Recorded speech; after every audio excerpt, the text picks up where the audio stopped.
new to the channel, we got another Mustang, a little bit newer than the 65. This one's an 88, but we're doing hood pins this weekend.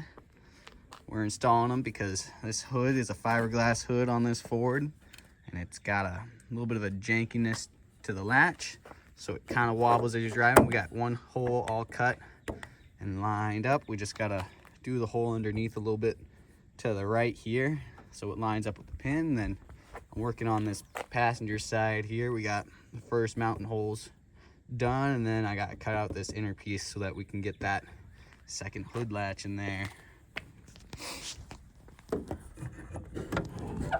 Under here we got a blanket, cover up the engine from the fiberglass. See this hole right there, that shiny one with the tape near it? That's where that hood pin is gonna go, but we just gotta walk a little to the right. We had to cut out that under piece for the fiberglass. We'll have to do the same to that side.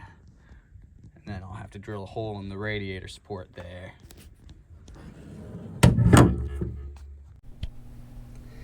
We got this hood latch kit to address a problem with the current hood latch on the car that we just got. It's an 88 Mustang. The hood latch that's there doesn't hold the hood like it should. It's very loose, rattles, noisy, so we're going to address that with this kit. It comes with directions, and I'm not going to cover all of the directions because the kit comes with those. I'm just going to cover the highlights, and also we just didn't film that part. We're going to locate these red locking pins on the frame that holds the radiator underneath the hood in the engine bay. Once we locate those, we're going to transfer that location to some masking tape that we put on the hood. Then we're going to use the rear mounting plate, the underside mounting plate of this kit, and lay that out over the marking that we made for the hood pins. And then we're going to transfer the 6 mounting holes for that mounting plate onto the tape and drill out the holes for the screws that will hook the top side and the bottom side together. So that's what we're going to be doing today, and I'm going to overdub some of this stuff because we didn't quite film it, but we'll start with that. Here is the frame that mounts the radiator underneath the hood. We just picked a whole location that looked like it would be a good spot. There's some cutouts that are for parts that we don't have, so we're just going to use these holes as a good starting point. They're symmetrical left to right, so we have 2 good points that are the same distance from the center of the car, and they look like they will hold, so we put a couple of holes in here. You can see the little blue tape where we were marking it. Once we got these holes put in the frame, we're gonna mark the top side of the car on the tape.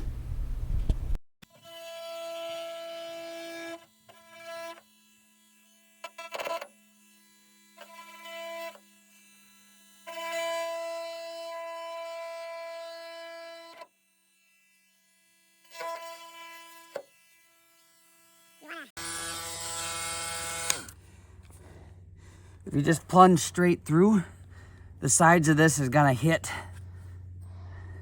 in the slot. So you wanna kinda angle it and move this way so you're moving the cutting teeth in the direction you're cutting.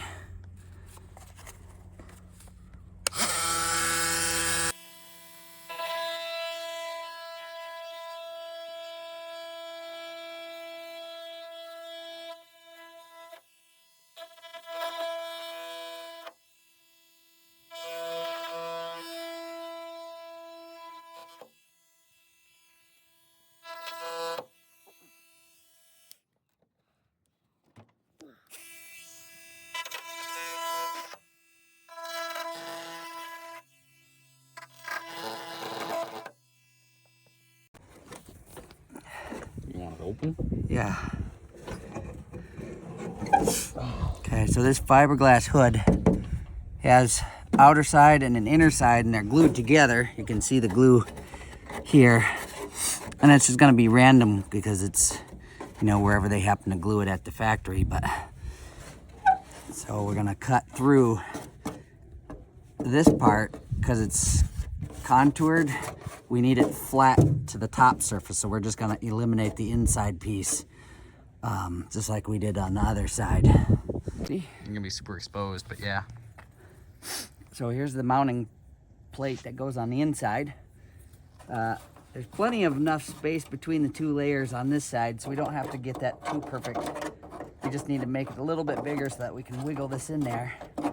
And then we need to make this part a little bit bigger so the bottom part fits flat. And we're gonna use a sanding flapper disc to get that, and just go around there and make that nice and smooth and a little bit bigger. It's a little bit easier to control than these guys, so I'm gonna get that done. All right, we use one of these guys. It's kind of a coarse bit, and just chewed out the inner wall. Enough room for the bracket. Now the bracket fits nice and snug in there. We're gonna clean up all of this this stuff and get rid of that, and we'll go to permanently attach these. Here is the underside of the hood with the hole cut out. There is the recesses in the rear plate, the underside plate, for the nuts to go in. You just kind of press the nuts into those little recesses there. And then on the top side, there's a flathead screw that will go in to these locations once we clean them up, and we'll remove the tape. Now that we've got the hole cut out, we'll clean up the holes, remove any burrs, and push in the top side plate that has all of the mechanisms to release the pin from the latch. And you will see this installed here.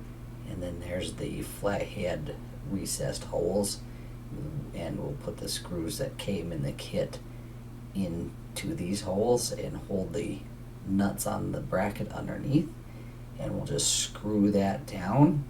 And once we get that, then we can reinstall the red pins from earlier and get those adjusted to the right height. And then once we do that, it should be all ready to test out.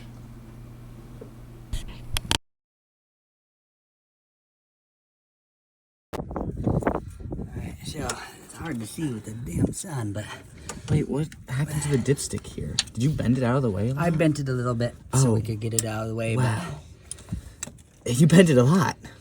We had to pull the exhaust header out away from there, and underneath the bottom, which you can't see, is the bolts that go to the other end of these tubes. And then we pulled it away. We checked to make sure all the holes for these bolts are good, because we had some bad bolts. Just one. And we had, you want to grab the, What? that. Grab what? We didn't even use the tap. This is why we had to replace it. This piece missing. Should look like these. The bolts were all hand tight too. So we They gotta, were loose. so we gotta fix that. So we're just doing that today. I'll show them that. You can show them that later with a picture.